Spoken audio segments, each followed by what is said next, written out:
كلبك بيبوسك علشان بيحبك؟ صح بس مش قوي. تعال أقولك إزاي.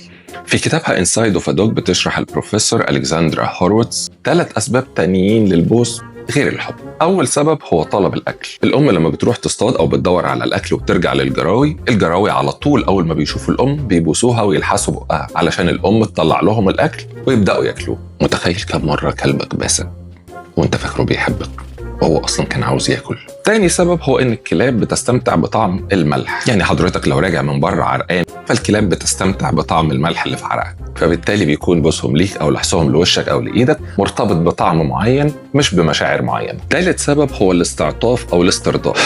لما الكلب بيحس بتوتر او بعدوانيه من كلب او شخص تاني، فبيلجأ دائما ان هو يعمل حركات زي دي علشان يسترضيه ويبين له ان هو مش ناوي شر خالص. علشان كده ممكن نشوف حد بيستخدم اساليب عنيفه مع الكلب وتلاقي الكلب برضه بيبوس ايديه او بيلحس وشه. ده مش حب خالص، ده استعطاف. لكن ما تقلقش، لو انت راجع من الشغل او راجع من مشوار بعد فتره ولقيت كلبك بيجري عليك وبيهز ديله وبيتنطط فرحان ولحس وشك، فده ترحيب.